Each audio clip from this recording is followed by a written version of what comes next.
Matt Stoller has a terrific piece in Naked Capitalism. We're going to talk to him on the Current Show tonight at 7 o'clock Eastern.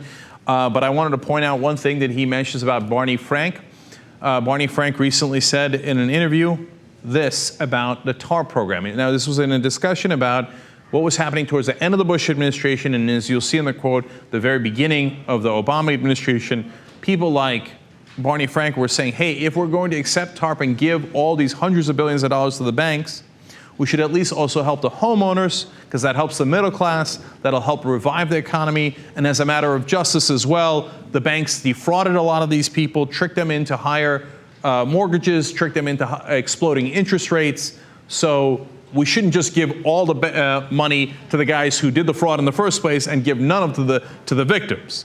Well, it turns out the Bush administration, of course, took a lot of convincing on that front. They didn't want to do that. Hank Paulson, of course, used to be the head of Goldman Sachs. Now we pick up the story here with Barney Frank's description. He says, I tried to get them to use TARP to put some leverage on the banks to do more about mortgages. And Paulson at first resisted that. He just wanted to get the money out, meaning get it out to the banks. And after he got the first chunk of money out, he would have had to ask for a second chunk. He said, all right, I'll tell you what, I'll ask for that second chunk and I'll use some of that as leverage on mortgages, but I'm not going to do that unless Obama asks for it. This is now December, so we try to get the Obama people to ask him, and they wouldn't do it. Now let me explain the significance of that. So that is Barney Frank, who was the head of that finance committee, getting the Bush administration and their Treasury Secretary to finally concede and say, okay, we'll get the banks to lower some of the mortgages, so that's relief for the middle class in America, relief for a lot of the people who were defrauded, et cetera, by the banks, instead of giving all the money to the banks. You win, Barney Frank. You win, progressives. And they said, all you got to do is get Obama to sign off on it. Obama comes in and goes, no. All the money will go to the banks. None will go to the homeowners. So all of you that write in, and I just wrote a blog about what's the change that Obama promised? Well, has he delivered it? And of course, I got so many Democrats writing back saying, no, Cenk, you don't understand. He had it so tough and he wants to be progressive, but the Republicans keep blocking him.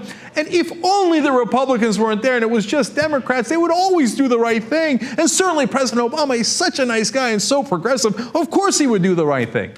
But that is literally not true. In this case, he was more conservative than the Bush administration and the former CEO of Goldman Sachs. He said, oh, thank you. I appreciate you trying to help. You know, I know you were forced into it by Barney Frank, but no, thank you. I won't do it. Now, why? Is it because President Obama is evil and he likes to help the banks and they made a secret deal? No. His Treasury Secretary is Tim Geithner. And in Ron Suskind's book, they said, one of the top bankers in the country said, that's, quote, our man in Washington. Now, why? Is it because Tim Geithner is evil and only wants to help the rich and hurt the poor and the middle class? No. Tim Geithner absolutely believes in his bones that if you help the banks, that helps Wall Street, and that eventually helps Main Street. Now, he's totally wrong about that. All we've done is help Wall Street and the banks, and it hasn't helped Main Street. And in fact, get a load of the irony here. Tim Geithner makes a decision, and I'm assuming it's Geithner based on everything that I've ever read, but we know that it's Obama administration and President Obama is ultimately responsible for that no matter what. So, but the irony in this case is Geithner and Obama think, well, we don't want to help the middle class because if we help Wall Street and the banks, it'll eventually help the middle class. Or you could just help the middle class by taking some of that money and giving it to homeowners. No.